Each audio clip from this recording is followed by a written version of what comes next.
Hi guys, welcome to this workshop. My name is Lauren Gaskell and I'm going to be the presenter today. I work at Project Access through Missouri State University and I am an autism resource specialist. I'm also a BCBA, which is a board certified behavior analyst. I was a special ed teacher before I started working at Project Access. I taught in a surrounding district for about 5 years. I worked in CrossCat and I also was a middle school district program life skills teacher, and that's where I spent the majority of my teaching career. I absolutely loved it. I loved working with all of the people, learning so many new strategies and getting to know the kids and seeing so much success in their academic careers and their behaviors as well. I completed my master's in autism here at Missouri State, and I also completed the classes and the hours needed for my licensure as a behavior analyst here at Missouri State as well. By the end of this workshop, you will be able to describe the purpose of a social narrative and how they fit into an intervention package. You'll be able to identify the context in which a social narrative could be effective. And then at the end, we're going to do a final project and you're going to create a social narrative for learners in your class using PowerPoint or Google Slides. This is kind of the idea of how this workshop's going to go. We're going to focus on the basics of what is a social narrative, how can we use it. We're going to talk about how do we write a social narrative and what components do we need. Same goes for illustrating, what components do we need. And then I'm going to show you guys how to put a social narrative together on Google Slides or PowerPoint. And then we're going to talk about adding teaching components and then implementing them in your classroom, and then you'll complete your final project. During this workshop, we're going to talk about some of the different strategies that we use along with social narratives. So some examples are ABI interventions, AAC devices, difference reinforcement, extinction, FBA, FCT, reinforcement, and social skills training. Project Access has many online workshops, just like the one you're completing now, that talk about each of these different areas.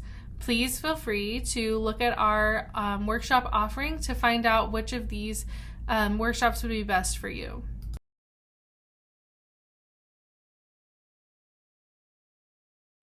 So our first question is, what is a social narrative? A social narrative is a simple story that visually represents social situations and appropriate replacement behaviors. We're going to talk more about why this is and why it is so important that we incorporated those replacement behaviors. Here's an example of a social story written for a high school student. So it says, my name is Kyle, I'm in high school and I will graduate soon and have a job. I like to smell things. It makes me feel good. When I'm out in the community, there are lots of things that smell good, but it makes other people uncomfortable if I smell them and get in their space. If I do this at my job, I might get fired. I don't want that to happen. When I want to smell something, I can smell my perfume samples in my pocket. This makes me feel good and the people around me are safe. So as you can see, it's simple, it visually represents social situations, and it talks about the appropriate replacement behaviors, which is smelling the perfume samples that are in his pocket. You may be wondering, why do we need social narratives? Most children are able to see the social situations happening in their environment and see how the typical person would respond. When some of our students with autism may miss those social cues and they may miss that imitation that's required in order to repeat a social situation appropriately. So most individuals generally understand those social norms and conversations. However, autistic individuals may need explicit instruction to understand these social norms, and that's where our social narratives come in. We can use social narratives when teaching situations such as what to do when you need help, how to get your friend's attention appropriately, what events to expect on a community trip, and how to get what we need.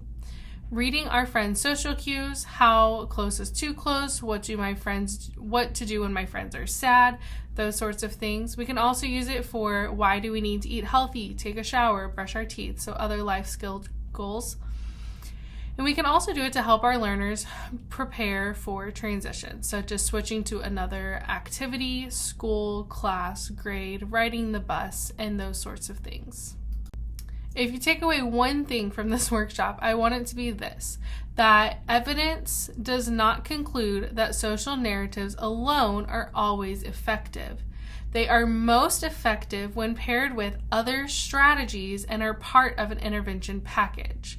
As you can see in the graphic, we have a hypothesized function, we have replacement behaviors, we have reactive strategies, and we have preventative strategies.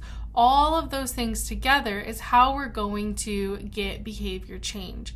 So those reactive strategies are going to be things like reinforcement, extinction. Those replacement behaviors are going to be things like prompting students to ask for help and teaching them how to get what they need appropriately.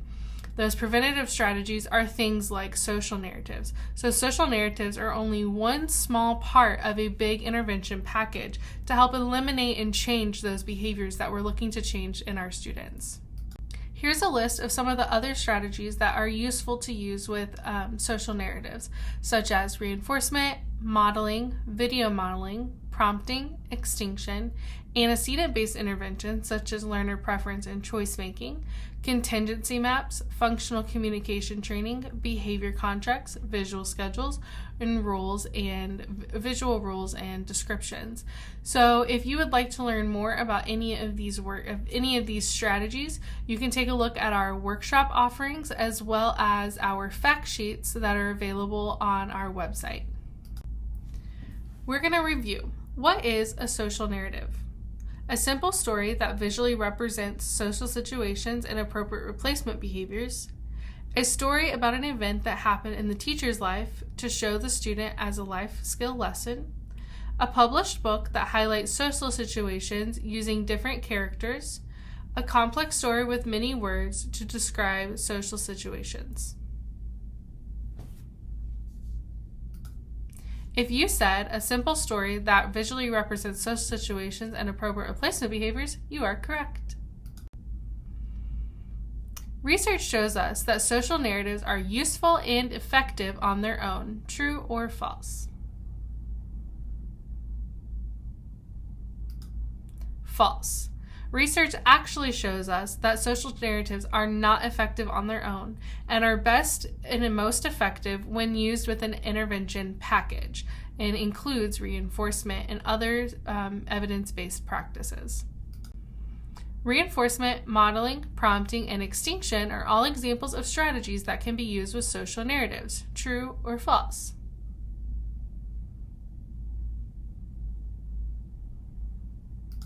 True.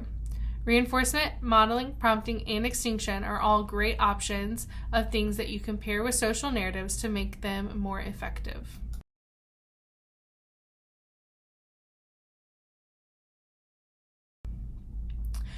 When we're writing our social narrative, we want to draw our learners' attention to these key components. We want to highlight the situation or event.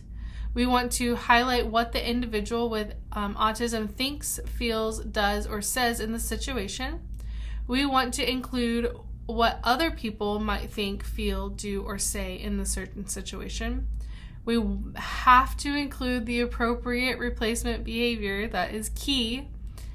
And we want to include how the better behavior will or appropriate response will benefit this person, and when and where the behavior should be displayed, and the reasoning behind why this is an appropriate response.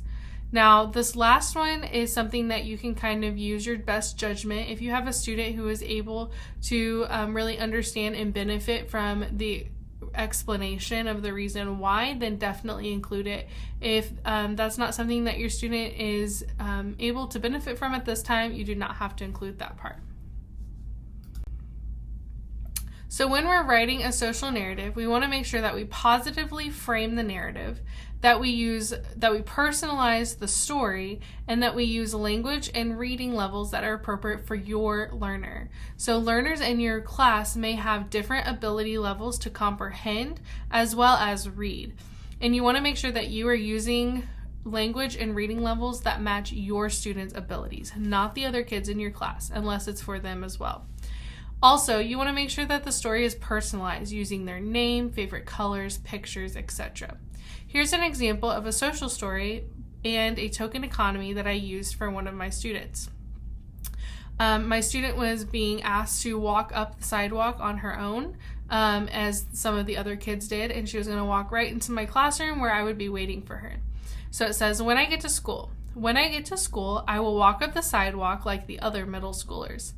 When I get to Miss Lauren's room, a teacher will be waiting for me at the door. When I walk in with a calm body and a quiet voice 3 days in a row, I can earn Motor Lab hangout time with Miss King. Being nice to our teachers and friends. It's important to be nice to our teachers and friends. What does it mean to be nice? When I'm nice to my teachers, they want to work with me. When I'm nice to my teachers, they want to talk to me. When I'm nice to my teachers, I can earn tokens and earn fun things. When I say mean things to my teachers, they feel sad and do not want to sit next to me. When I say mean things to my teachers, they do not want to talk to me. When I say mean things to my teachers, I will not earn tokens and fun things. When I want my teacher's attention, I can say, "Hey, Miss Erin," or "Hey, Mr. White." What should I do when I want Miss Erin to talk to me? When I need help, I can say, "Will you help me, please?" What should I do when I need help? What should I do when I need a break? When I need a break to calm down, I can say, "Break, please," or ask for 1 more minute. When I say these things, my teachers know exactly what I need. This is an example of a contingency map for the student to see what behaviors and what the consequences are for those behaviors. This is goal setting. So today the student said their 3 goals are, I will ask for a break or 1 more minute. I will say, "Hey, Miss Erin." I will say, "Help, please." These are for the sort of nice versus mean. So I put some nice options and some mean options. So these are things that you would cut out in Velcro to the very first sort where it says, "It is important to be nice to our teachers. What does being nice mean?" These are examples for when it says, "What should I do when I want to talk to my teacher?" You can raise your hand and talk, or you can say, "You're stupid, I hate you." And they would sort which ones go in the green and which ones you don't do. And same goes for when I need help and when I need a break. These are help and break cards for the student to use during their class. And these are the visuals for their 3 goals for the day. So these are all pieces that you would cut out, laminate, and Velcro to create an activity book along with this social narrative. Let's review. When we create social narratives, we want to be careful not to individualize the story too much to the learner, and it is best to use characters instead of people. True or false?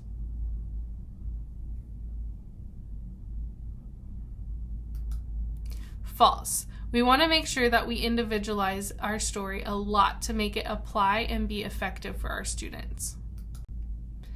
When creating social stories, it's best to use general language that's appropriate for all learners.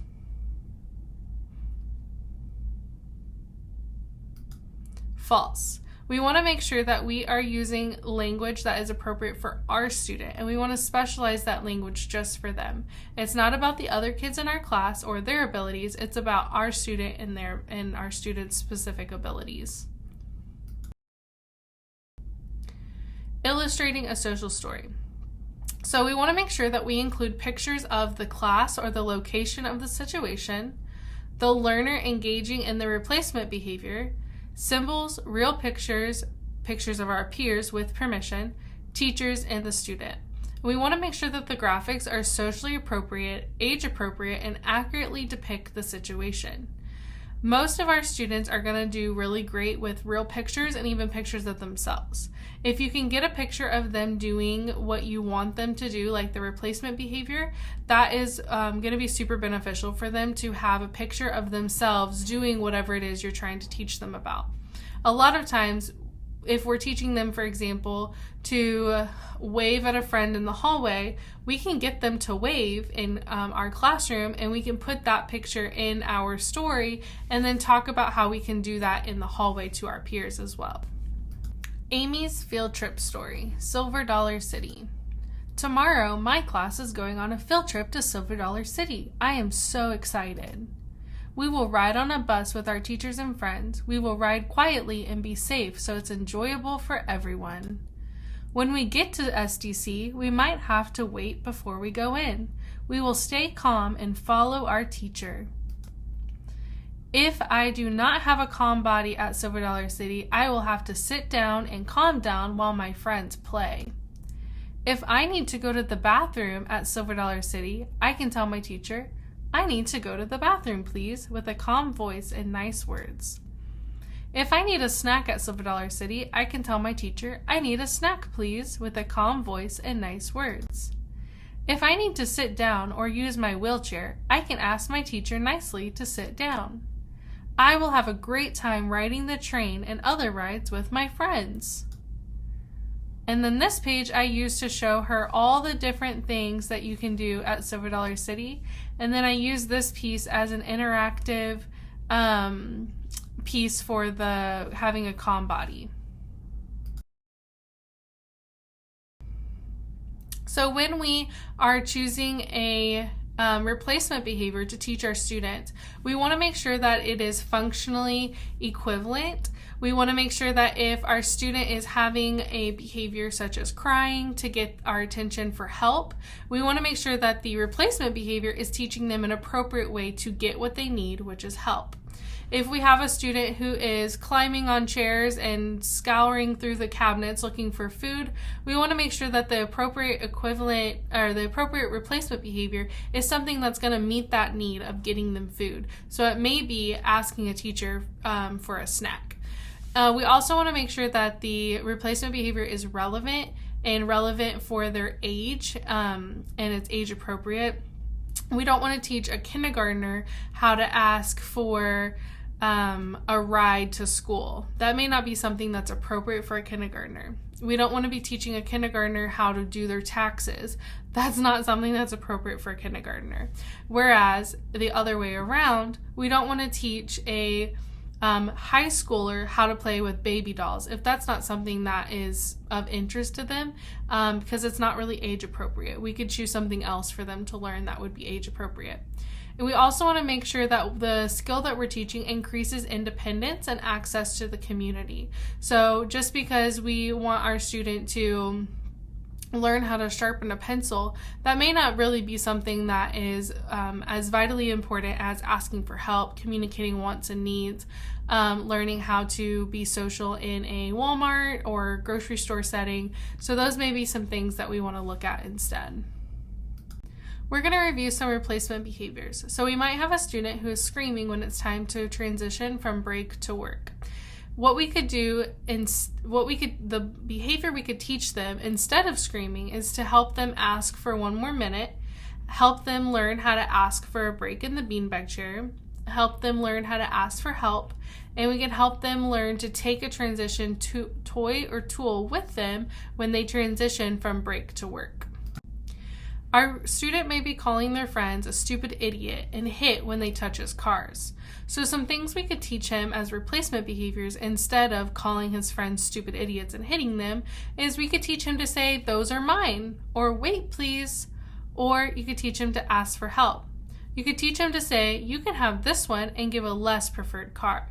Some of our students with autism and other developmental delays may not realize that these are valuable options, and we have to teach them to say these things in a systematic way. So we might have a student who scratches staff when they're hungry. So instead of scratching their staff and peers, they could use an eat picture card. We could teach them the sign for eat. We could use other picture symbols for their favorite snack. We could use AAC devices or anything we can to communicate to their staff that they want a snack. Okay, let's review. So pick an appropriate replacement behavior for saying, "You're stupid, I hate you," when they want your attention.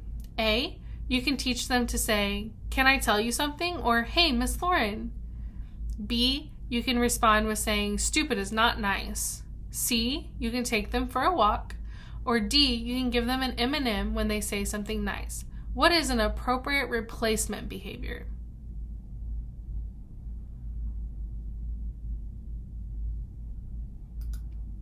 A, teach them to say, "Can I tell you something?" or "Hey, Miss Lauren." That is functionally equivalent to saying "You're stupid, I hate you" for the purpose of getting attention. So this is an appropriate way to get someone's attention. Pick an appropriate replacement behavior for hitting with the function of escaping work when break time is over.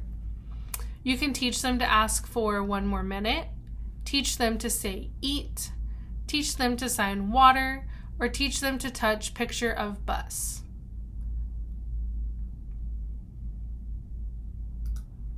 Teach them to ask for 1 more minute of a break.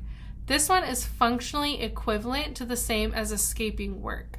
So if our kid is hitting and then they're being allowed to take a break in the beanbag chair, we could teach them to say 1 more minute, and then they would get 1 more minute of a beanbag chair. Pick an appropriate replacement behavior for screaming when they're hungry. Teach them to ask for 1 more minute of a break. Teach them to say "eat." Teach them or take them to the cafeteria for lunch, or give them a Skittle when they're quiet. What is an appropriate replacement behavior for the function of access to food?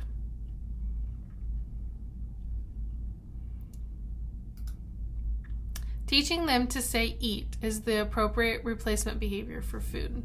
Here's an example of the interactive pieces that we used for the student to choose what she wanted to earn, and then also demonstrate what she was supposed to do with her talker. How to be a good sport in PE. On A days, I get to go to the gym for PE with my friends, and we will learn about being healthy. We get to start off with running and stretching. When Coach Luttrell tells us what to do, we all do it with her. We also get to play a lot of fun games with new equipment and rules to learn.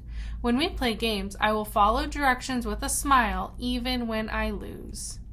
When I win or lose a game, I can tell my teammates "good job" and give them a high five. When I'm in PE, I'm expected to follow the rules and play the games nicely. When I'm in PE, I'm expected to be a good sport by encouraging my friends, giving high fives, following the rules, and taking turns with a good attitude. When I practice good sportsmanship and have good behavior in PE, I get to earn a piece of candy or a snack. Sometimes I may need a break. I can tell my teacher nicely that I need a 5-minute break, and I can take a break.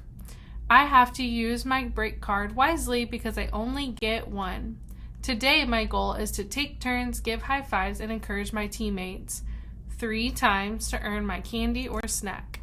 I will have a great day at PE today so I can earn my candy and keep my friends safe. After PE, I can go eat some yummy lunch with my friends. This was the token chart that we used, and it actually folded in a couple different parts, and it opened kind of like an accordion.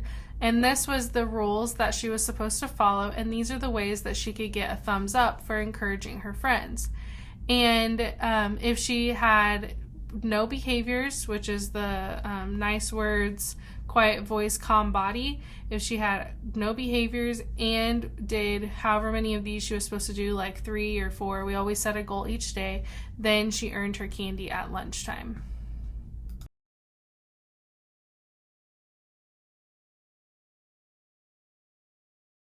So in our social narratives, it's important that we create some interactive components. This can help our student see the importance of what they're doing, and it also helps them practice the skill that you're teaching.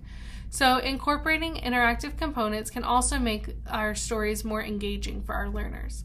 We can incorporate things such as matching, sorting. You can do like appropriate versus not appropriate, nice versus mean, public versus private. We can do fill in the blanks, setting goals, behavior contracts, and role playing. Let's review. Which is not an example of interactive content for a social narrative? Matching, sorting, behavior contingency map, setting goals, behavior contract, or looking at pictures?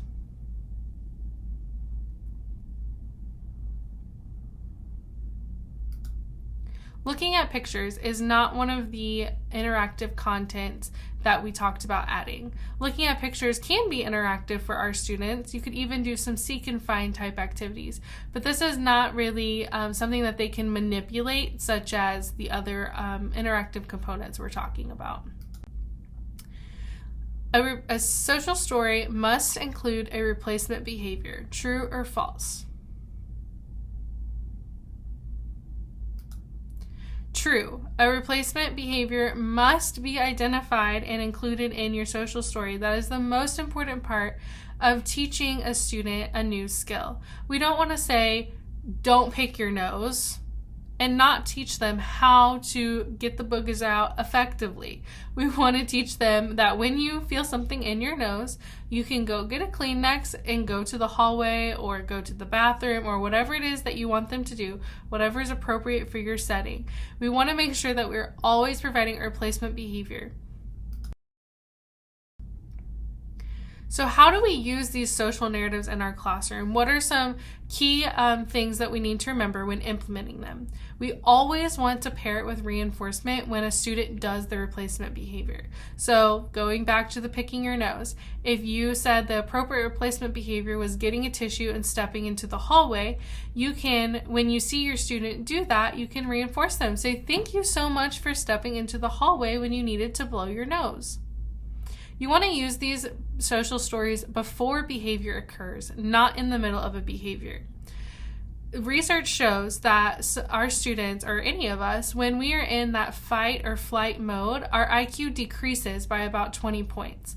If our students already have a very low IQ and the inability to communicate effectively, it's going to decrease and become even worse when they're in that fight or flight mode. We want to make sure that we are using social stories as an antecedent and using them before behavior occurs, not in the middle of behavior when they're in meltdown mode. When our students are in that crisis mode, that's not the time to try to teach them something or read a story to them. And it can often create a negative mindset about social story or social narratives, and when you try to present them to your student as a preventative at a later time, or if you're trying to present them about something else, not necessarily the skill you were talking about before, then it could create some negative feelings towards those social narratives. We also want to pair them with positive interactions with staff. If we're reading our social story and we sound like it's a prison sentence, our student is not going to want to cooperate, listen, or even do what the social story is talking about. When we read our social stories, we want to make sure that we are having fun, that we're talking positively about it and getting their opinion on things. For example, if you're reading about a field trip that's coming up, we want to make sure that we say, oh my gosh, we're going to have so much fun. You're going to get to ride on the bus with your friends. What part are you most excited about? And get their interaction and engagement with those social stories. We want to talk about the story and the pictures and help students make those self-connections. So you can say, oh, remember that time when this happened and you felt so sad? Here's something you can do instead. And look at the pictures and talk about what their favorite part is. Or if you're talking about PE, ask them what their favorite game in PE is. So we want to decide when the story will be read and stick to that as well. Consistency is key. So one of my learners read a social story before PE, and we read it every single day before PE. We talked about what we were going to eat at lunch after PE. We talked about what candy we were going to earn while we were in PE. And every day we read it at the same time, and it worked. We want to model the language throughout our learner's day. If in our social story we say, if we drop our pencil, it's no big deal. We can ask for help to pick it up, and then we can keep working.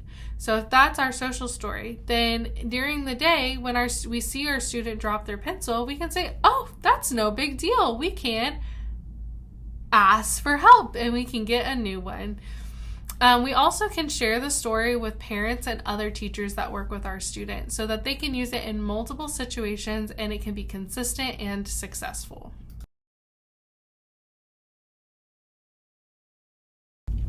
Okay, so I'm going to show you guys how to make a quick social story. So I'm going to call this one, I Can Ask for Help. So we're going to pretend that we have a student who struggles with asking for help. And instead of asking for help, they scream and cry and throw their paper on the floor. So it's called I Can Ask for Help. And we're going to make this a little bit bigger.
Okay, so this is our social story.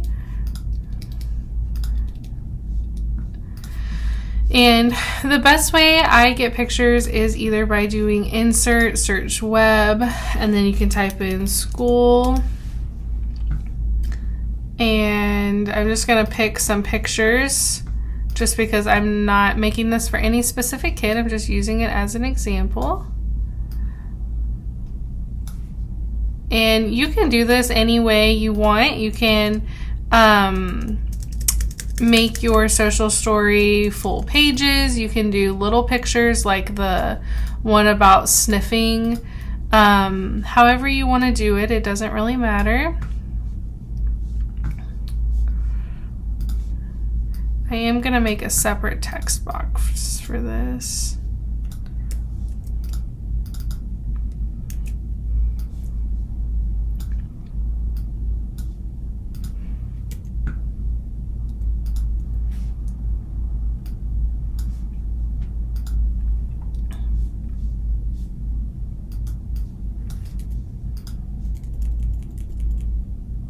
So I'm just making these text boxes a little bit different so that I can put the pictures on the side.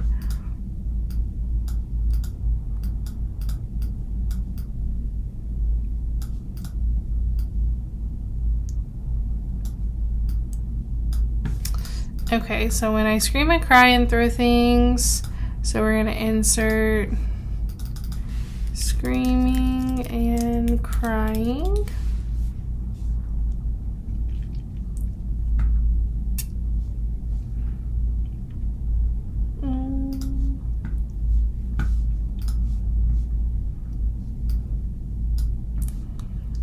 And then when I need help, I can say, will you help me please?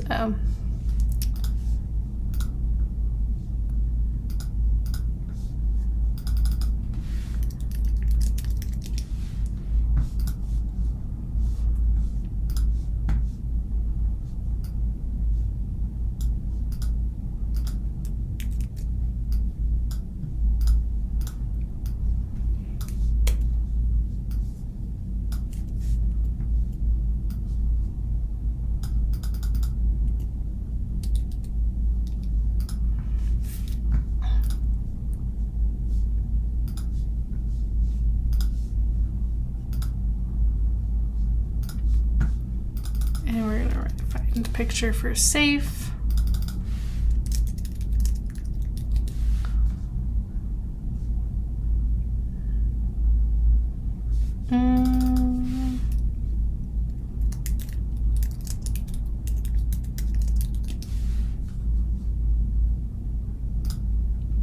And you could put a picture of the teacher giving a thumbs up, kind of like in our Aiden or our saying nice things social story. And then we're going to do a new slide, and we're going to incorporate some interactive components. So we can create our green and red squares. For a lot of my social stories, I use the symbol sticks visuals, and those are, it's a subscription. It's not super expensive, but it does cost. So for this one, I'm just using some basic symbols for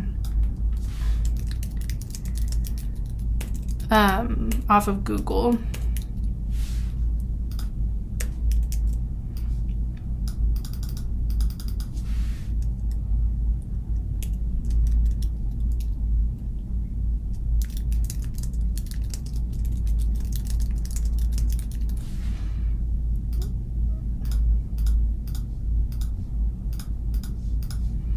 Okay, and I also forgot to put my title over here.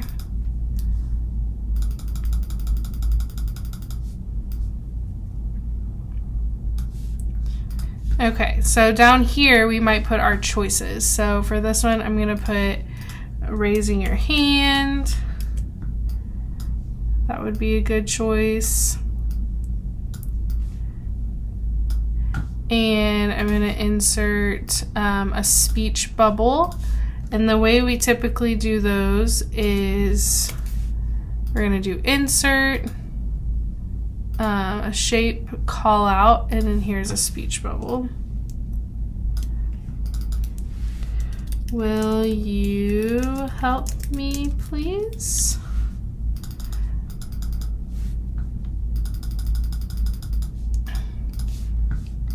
That's an appropriate way to ask for help. And I'm actually even going to add one more, and I'm going to say ASL, they can sign how to ask for help.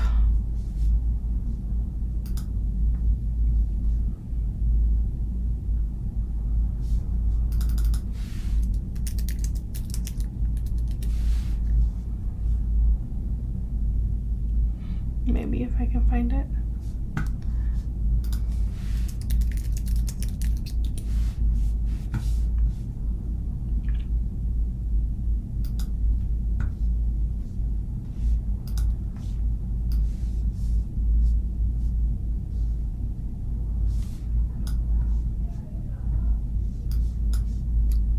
We're going to shrink that down a little bit. And when you print this for your student, the image will not move. And then we're going to move these down here so that when we print them, we can cut them out. And then not a good way to ask for help is throwing your paper on the floor.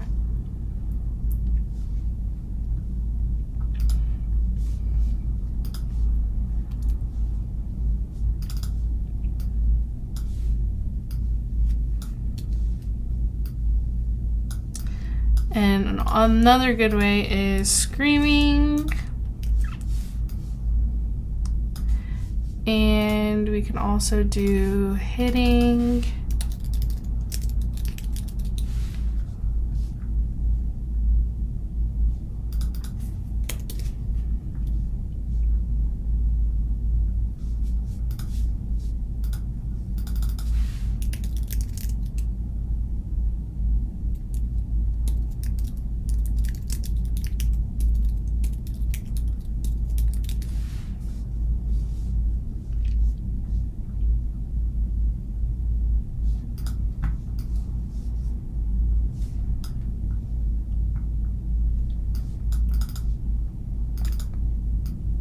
And so for these pictures, if you were making them for one of your students, you could take pictures of them signing for help, and you could take pictures of them raising their hand. and even them saying like, will you help me please? Those are all good options to make this more customized for your student. So this is kind of how I would create a social story, and I would print these out and then laminate them on the page before it, like on the back of the page, and then put my Velcro on here, and that's kind of how I would do it.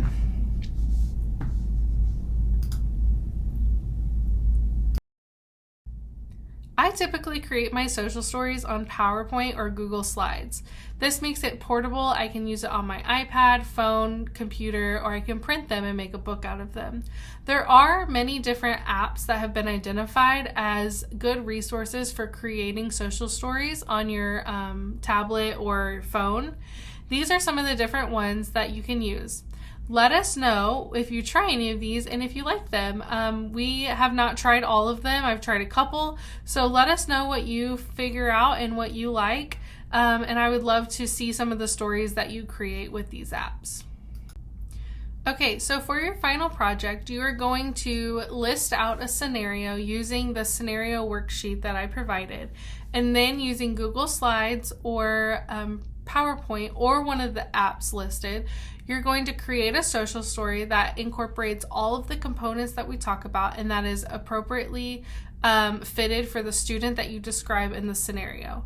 Make sure that in your scenario, make sure that during your scenario, you talk about the key components of the student, the replacement behavior, the situation or scene, and the different, make sure you mention like their ability level, so that I'm able to tell if your story matches the ability level of your student. Okay, so check out our website. A lot of the stuff that we talked about today. Thank you guys so much for taking the time to complete this workshop. I have really enjoyed talking to you guys about social narratives and how you can use them in your classroom. Make sure you fill out the feedback form so that we can tailor our instruction and our workshops to meet the needs of teachers like you. If there's any feedback that you have, or if you try out one of the apps and you really love them, please make sure to let us know so that we can give that feedback in our future workshops. Thank you so much again, and I hope to see you guys soon.